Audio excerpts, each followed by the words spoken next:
बहुत शुक्रिया। मैं सनम एजाज देख रहे हैं आप दिन भर सनम के साथ हम हालात वाक़ात और सियासत पर बात करते हैं, लेकिन आज एक बार फिर हम जम्मू कश्मीर के लेफ्टिनेंट गवर्नर मनोज सिन्हा के दौरे के हवाले से ही पहली खबर बनाते हुए आपको बताते चलें कि जम्मू कश्मीर के लेफ्टिनेंट गवर्नर मनोज सिन्हा शुमाल के बाद आज जनूबी कश्मीर के कुलगाम के ज़िले में थे और कुलगाम में आज उन्होंने विश्व लिटरली फेस्टिवल की इफ्ताही तकरीब में शिरकत करने के दौरान कुछ तरक्याती प्रोजेक्टों का इफ्ताह भी किया।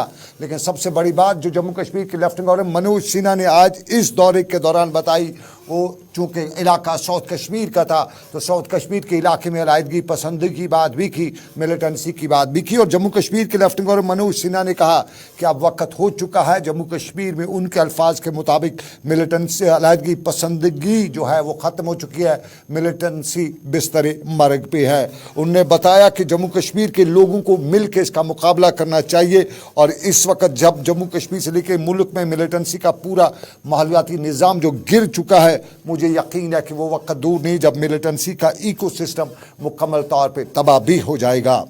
फनकारों की बात भी मनोज सिन्हा ने की और बताया कि हाल ही श्रीनगर में मुल्क भर के अदीबों और फनकारों ने एक दूसरे के साथ तबादला ख्याल किया और अब जम्मू कश्मीर के मुसन्निफ़ीन और फनकारों को अपने फ़न और तहरीरों के ज़रिए जम्मू कश्मीर की बदलती तस्वीरों को उजागर करते हुए अमन और तब्दीली के सफ़र की बात करनी चाहिए। उनके अल्फाज के मुताबिक जो मुआशरा पिछले 3 दहाइयों से घुटन का शिकार था अब आज़ादाना सांसें ले रहा है। बुनियादी ढांचे की बात भी करते हुए उन्होंने किसी का नाम तो नहीं दिया, लेकिन ये भी बताया कि जिनके हाथों बेगुनाहों के खून से रंगे हुए हैं वो आज अवाम को बेवकूफ़ नहीं बना सकते हैं, क्योंकि बेगुनाहों का काफ़ी खून बह चुका है। वज़ीर आज़म आवास योजना के तहत 29 अफराद को ज़मीनें फराम करने का बताते हुए उन्होंने बताया कि किसी भी गैर रियासती यानी गैर जम्मू कश्मीर के शख्स को ज़मीन अलाट नहीं की गई है, जिस तरह के उनके अल्फाज के मुताबिक कुछ सियासतदानों ने दावा किया है। उन्होंने कहा कि वो लोगों को गुमराह कर रहे हैं, इंतशार फैलाना चाहते हैं और उन्होंने जो सरकारी ज़मीनों पे कब्ज़ा किया हुआ है वो ज़रूर छुड़ाई जाएगी। धोखे की सियासत उनके अल्फाज के मुताबिक अब ख़त्म हो चुकी है। मनोज सिन्हा कुलगाम में आवाम से खिताब कर रहे थे। देश में सबसे सस्ती बिजली जम्मू कश्मीर में, हमारे अगल बगल पंजाब, हरियाणा, हिमाचल प्रदेश, अगल बगल के प्रदेशों में देखिए 1.5 गुना 2 गुना ज्यादा महंगी है बिजली। सबसे सस्ती बिजली हम दे रहे हैं। हम आपसे निवेदन करना चाहते हैं कि प्रशासन के इस काम में आप सहयोग करिए। जो गरीब हैं, जो नहीं दे सकते हैं, अगर समर्थ लोग जो लोग दे सकते हैं वो देना शुरू कर दें, तो मैं आज यहां से घोषित कर रहा हूं गरीब आदमी की बिजली की चिंता जम्मू कश्मीर प्रशासन कर लेगा। लेकिन जो दे सकते हैं वो तो दें। किसान जो मार्जिनल फार्मर है उसकी हम चिंता जरूर करेंगे, लेकिन साहब मकान हमारा 3 माले का, iPhone 14 Pro हमने रख लिया, डेटा हम इस्तेमाल कर रहे हैं 5G, और बिजली का बिल हम नहीं देंगे तो कैसे बिजली मिलेगी। मैं समझता हूं, मैं आप सबसे निवेदन कर रहा हूं और इसलिए मैं कोई जबरदस्ती नहीं कर रहा, मैं आपसे अर्ज कर रहा हूं कि इस मामले में आप सहयोग करिए और यकीनी तौर पर जनरेशन की क्षमता भी हम बढ़ा रहे हैं। 3450 मेगावाट बिजली 70 साल में यहां बनी थी, आने वाले 3 साढ़े 3 सालों में इतनी बिजली और बन जाएगी। उसके लिए आप निश्चिंत रहिए। ट्रांसमिशन और डिस्ट्रीब्यूशन की कैपेसिटी में बड़ा आतंकवाद के इकोसिस्टम ने सिर्फ तरक्की की राह ही नहीं रोकी है, बल्कि साहित्य और कला की गति को भी रोका है, उसके सौंदर्य को नष्ट किया है। विश्व का इतिहास इस बात का साक्षी है कि जिस क्षेत्र में विशेष रूप से ये आतंकवाद और अशांति को बल मिलता है, प्रश्रय मिलता है, वहां बर्बादी के सिवा कुछ भी नहीं बचता। आज आपके सामने दुनिया के अनेक ऐसे देशों के उदाहरण हैं। पिछले 3-4 वर्षों में जम्मू कश्मीर के कलाकारों से मिलने की कोशिश की गई है, उनकी व्यवस्था को समझने का प्रयास किया गया है। मनोज सिन्हा जनूबी कश्मीर के कुलगाम में विश्व यानी दुनिया को गवाह रखते हुए बता भी रहे थे, तामीर तरक्की का हवाला भी दे रहे थे और बताते बताते ये भी गए कि आप 5G 4G का मोबाइल बिल तो दे सकते हैं, लेकिन बिजली के बिल पे आपकी आनाकानी नहीं चलेगी। बिजली का इंफ्रास्ट्रक्चर बढ़ाने की सरकार भरपूर कोशिश कर चुकी है। उम्मीद है कि बिजली का इंफ्रास्ट्रक्चर अगले 3 सालों में बहुत आगे बढ़ जाएगा, लेकिन बिल की वसूली हो जाएगी। आपको याद दिलाते चलें, जम्मू से लेकर कश्मीर तक बिजली के स्मार्ट मीटर उसको लेकर आवाम में तजब्जुब का शिकार है, और यही तजब्जुब आज जम्मू कश्मीर के लेफ्टिनेंट गवर्नर मनोज सिन्हा ने भी जताते हुए बताया कि बिजली का बिल देना पड़ेगा। लेकिन अब आपको बताते चले, लेने और देने की बात आ ही जाती है, तो लेने और देने में बीजेपी और कांग्रेस के दरमियान लेने और देने के चक्कर में राहुल गांधी पर सियासत तो नहीं लेकिन अदालत की मार भी पड़ी थी, और अदालत ने राहुल गांधी को बरतरफ भी किया था। वायनाड की सीट से राहुल गांधी को बरतरफ एक अदालत ने किया, तो मौजूद सुप्रीम कोर्ट ने राहुल गांधी को वापस अपनी पोजीशन पे रखा, और अपनी पोजीशन पे रखने के बाद आज राहुल गांधी बाज़ाब्ता तौर पे पार्लियामेंट पहुंचे। शानदार इस्तकबाल कांग्रेस लीडरान ने, कांग्रेस कारकुनान ने उनका पार्लियामेंट पहुंचते हुए किया, और यहाँ से वो बाबू की समाधि के नहीं तो उनके मुजस्मे के सामने गए और वहाँ उन्होंने माथा भी टेका, उनकी श्रद्धांजलि ली, और उसके बाद पार्लियामेंट के अंदर गए। ये बड़ा दिन था कांग्रेस के लिए। आज कांग्रेस के लिए मुल्क से दिल्ली में बड़े दिनों की बात थी। राहुल पार्लियामेंट पहुंचे थे और उस पर जश्न था। कांग्रेस में आज बहुत से लोगों ने जश्न ज्वाइन भी किया जम्मू कश्मीर से। वो क्या मामला, उस पर भी आएंगे, लेकिन ज़रा सुनिएगा। जम्मू कश्मीर में प्रदेश कांग्रेस के सदर वकार सुलबानियाली खुशी का इजहार करते हुए बता रहे हैं कि बड़ा दिन है कांग्रेस के लिए आज, और खुशी का माहौल है। राहुल गांधी पार्लियामेंट पहुंचे, सुनिए वकार को। उसके बाद कांग्रेस के में कुछ लोगों ने शमूलियत इख्तियार किया। कौन है वो लोग, वो आपको बताएंगे।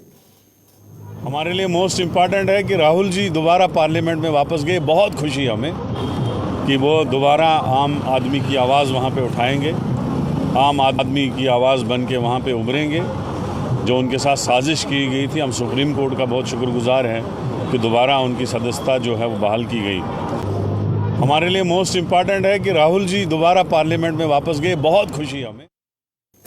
ये बहुत खुशी है कांग्रेस के लिए, और रियासती कांग्रेस सदर, प्रदेश सदर वकार सुलबानियाली दिल्ली में रमन बल्ला और दूसरे लीडरान के हमरा पहुंचे हुए थे। और पहुंचते भी क्यों नहीं, क्योंकि कांग्रेस के लिए आज इससे बड़ी खबर और क्या हो सकती थी। वो दिन जब कांग्रेस के लिए कश्मीर से लेकर जम्मू तक बताया जाता था कि पता कट रहा है, अब दोबारा पते जोड़े जा रहे, और आज पते मल्लिकार्जुन खड़गे के घर पे दिल्ली में जोड़े जा रहे थे, जहां 21 के करीब जम्मू कश्मीर के उन लीडरान ने शिरकत की जो कभी कांग्रेस में थे, कांग्रेस से चले गए थे, डेमोक्रेटिक आज़ाद पार्टी में चले गए थे, कुछ लोग आम आदमी पार्टी के थे, और कुछ वो लोग थे जो ब्यूरोक्रेसी में अपना नाम और मुकाम बना के इंतजार कर रहे थे कि कहां जाएं, और बिलाखिर उन्हें भी अब कांग्रेस के गलियारों में ही सियासत नजर आई। और इन लोगों में 21 लोगों में आज जिनमें शुमार किया जाए तो कुछ साहब वजीर यशपाल कुंडल भी थे।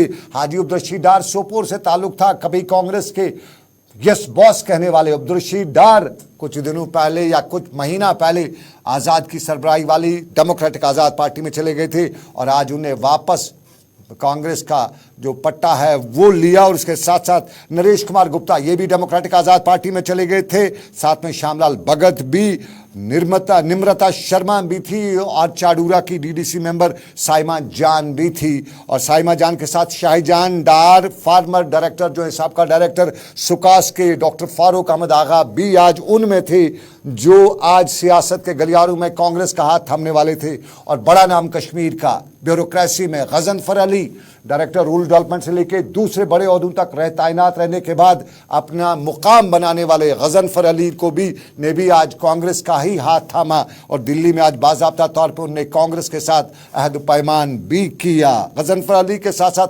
संतोष सिंह टोनी, माफ़ कीजिएगा, तरनजीत सिंह टोनी, और उसके साथ साथ संतोष मजोत्रा, रजनी शर्मा, निर्मला सिंह मेहता, मदन लाल चिलोत्रा, हमीद सिंह भट्टी, और रमेश पंडोत्रा, वेदराज शर्मा, मनदीप चौधरी, नज़ीर अहमद औकाब, जंग बहादुर शर्मा और महेश्वर विश्वकर्मा भी थे जिन्होंने आज कांग्रेस को ज्वाइन किया। लेकिन बड़ी चोट आज कांग्रेस के इस मामले में पड़ी तो वो पड़ी डेमोक्रेटिक आज़ाद पार्टी को, जहां बहुत से लोग जो कांग्रेस से ही चले गए थे वो अब वापस आए। जरा सुनिएगा कांग्रेस के हल्के इस पे क्या कह रहे हैं और वकार रसूल बानियाली जो कांग्रेस के रियासती सदर हैं वो इस सारे मामले पे क्या कह रहे हैं, और उसके साथ साथ क्या रहेगा आज़ाद की पार्टी के तर्जमान का बयान, वो भी आपको सुनाएंगे। दूसरा, आज कांग्रेस पार्टी में तकरीबन 25 नेता, बड़े नेता जो हैं, खड़गे जी के आज वहाँ पे केसी वेणुगोपाल जी, रजनी पाटिल जी और हमारे सारे सीनियर साथियों के सामने कोई 25 लीडर जो है ज्वाइन हुए, जिसमें ex minister, x MLAs, MLCs और आम आदमी पार्टी के कुछ बड़े लीडर और डेमोक्रेटिक आज़ाद पार्टी जो पिछले साल कांग्रेस से ही निकली थी, वो तो लगभग हमने 80% अभी तक कांग्रेस में वापस लाए हैं लोग। आम आदमी पार्टी का तो पूरा सफाया कर दिया हमने वहाँ। तो मुझे लगता है कांग्रेस पार्टी जम्मू कश्मीर में एक सबसे बड़ी पार्टी अब उभरेगी, और जो लोगों को उम्मीदें हैं हम पे, आम लोगों के इश्यूज हैं, जैसे बेरोजगारी है, जैसे केसीसी लोन है।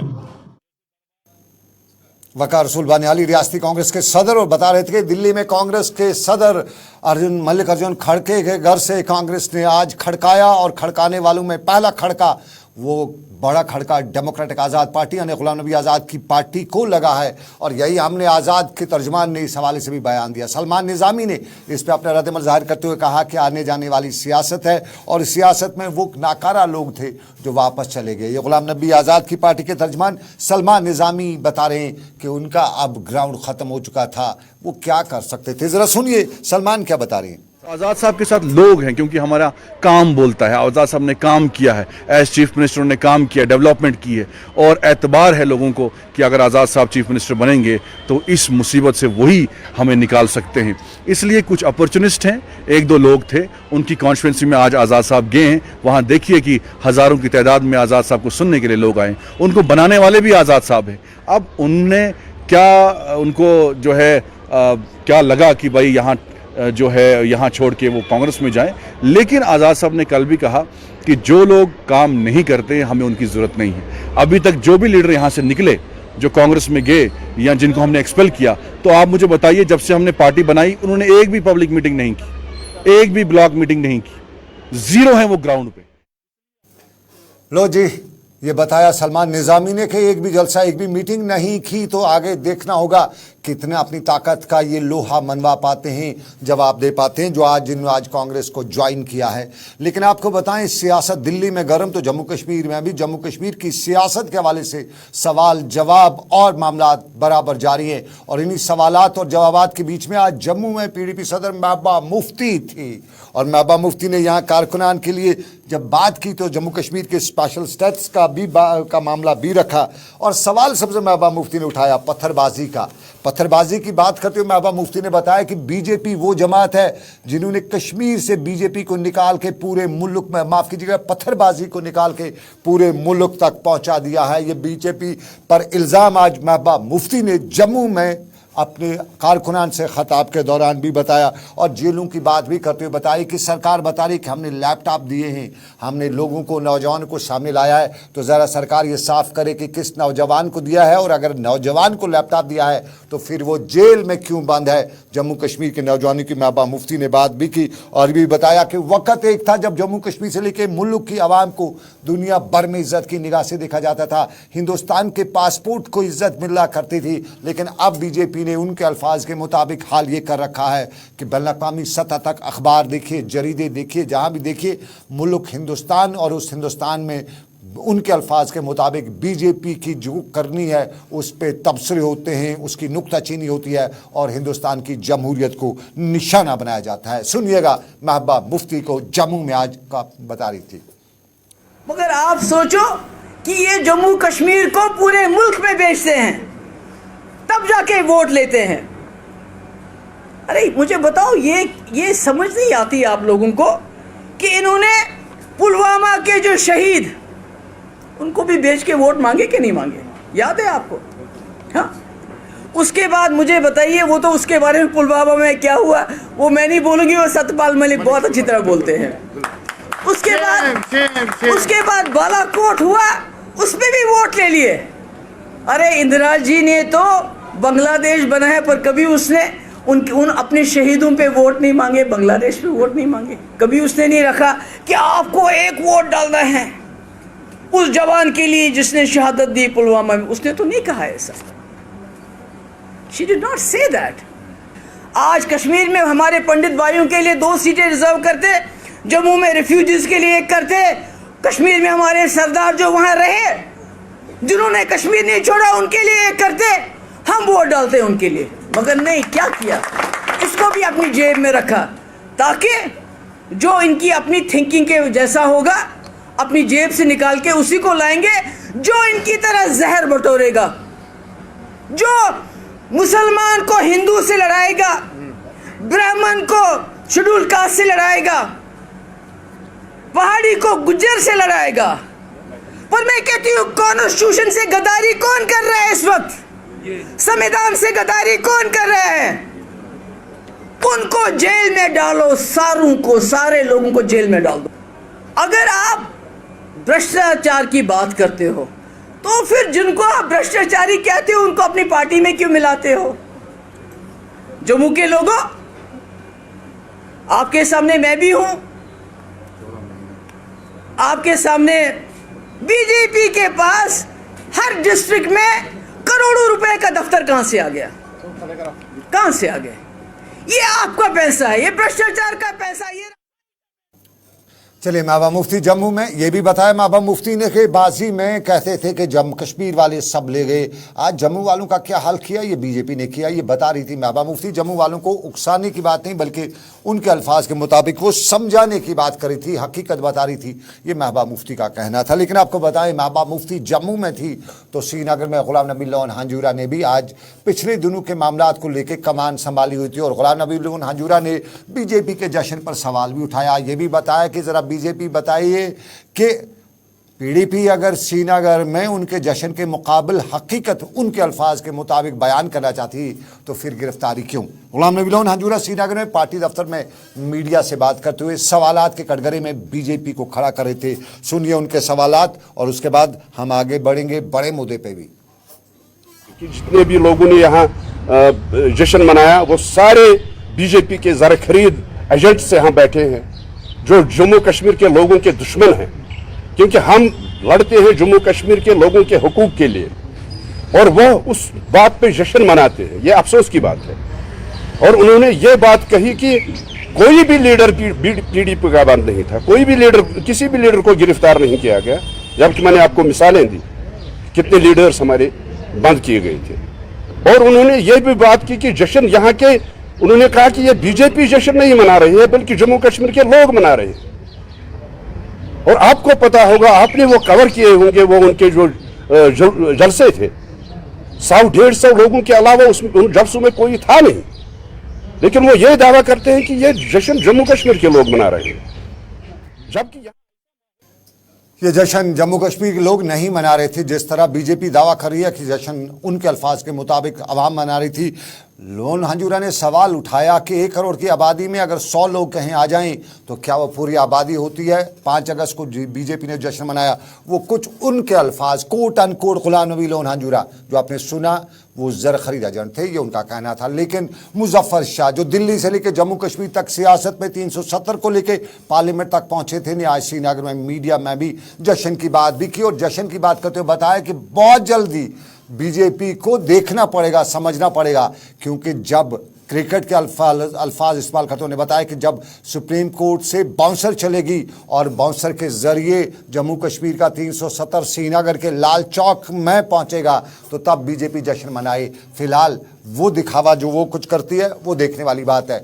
मुजफ्फर शाह श्रीनगर में 370 की वापसी की बात करते हुए पूरी उम्मीद नजर आते हुए बता रहे थे कि जल्द ही फैसला होने वाला है और फिर बल्ले बल्ले होगी जम्मू कश्मीर में 370 को लेकर। बीजेपी बुरी तरह से जो उनने फैसला 5 अगस्त 2019 को लिया वो बुरी तरह से नाकाम हो रहे हैं।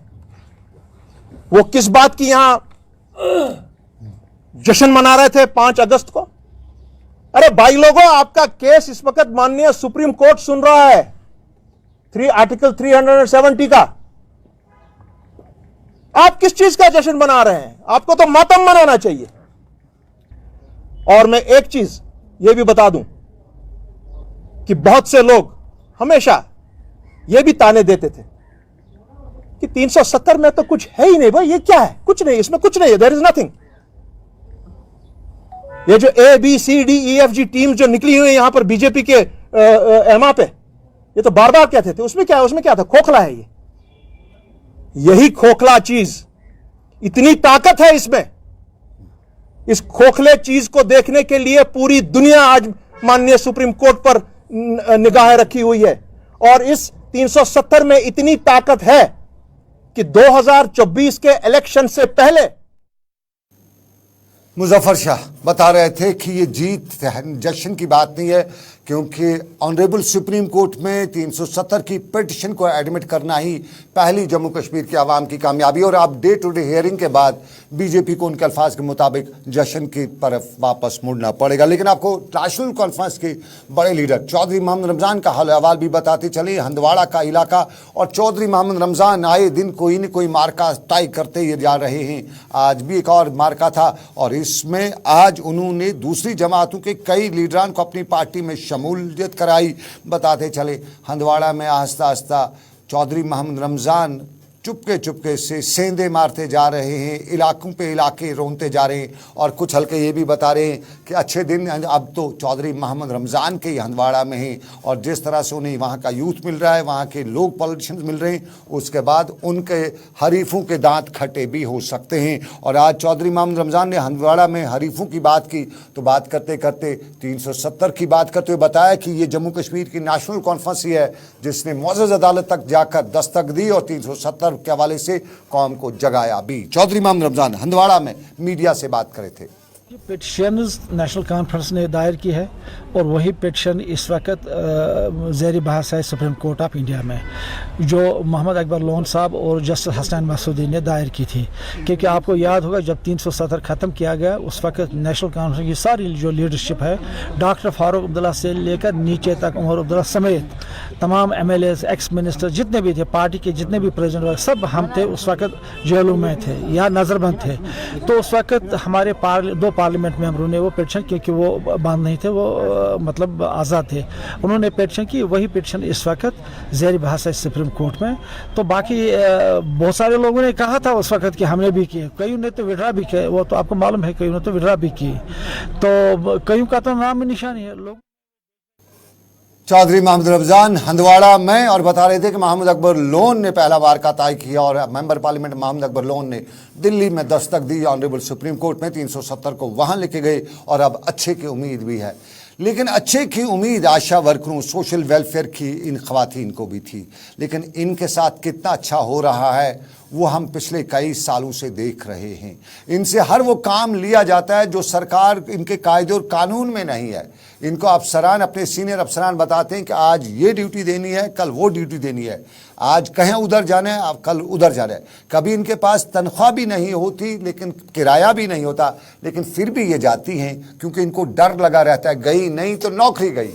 और ये नंगी तलवार जो इनके गई की सर पे लटकती रहती है, उसके बाद इनसे बहुत से लोग कह सकते हैं कि इंसानी हकूक़ की खिलाफ वर्जी हो रही है, इनसे बेगार लिया जा रहा है। और बेगार ले जाते तो कुछ वापसी में ऑनरेरियम भी सरकार देती तो बात थी, कुछ समझ जाते, लेकिन महीनों महीनों इनसे उस बेगार के पैसे भी ना दिए जाना खुद सबसे बड़ा इंसा जुल्म क्या हो सकता है। और जहां बेटी बचाओ का नारा पूरे देश में है, वहीं कश्मीर में इन बेटियों के साथ कितना जुल्म हो रहा है, ये कहना और सुनना वही कह सकता है जिसमें हिम्मत हो, वही सुन सकता है जिसमें सुनने की हकीकत, सुनने की ताकत हो। ज़रा सुनिएगा इनकी दादो फरियाद क्या है, सरकार सुन लीजिएगा, ये नाइंसाफ़ी होती है, अक्सर लोग यही कहते हैं।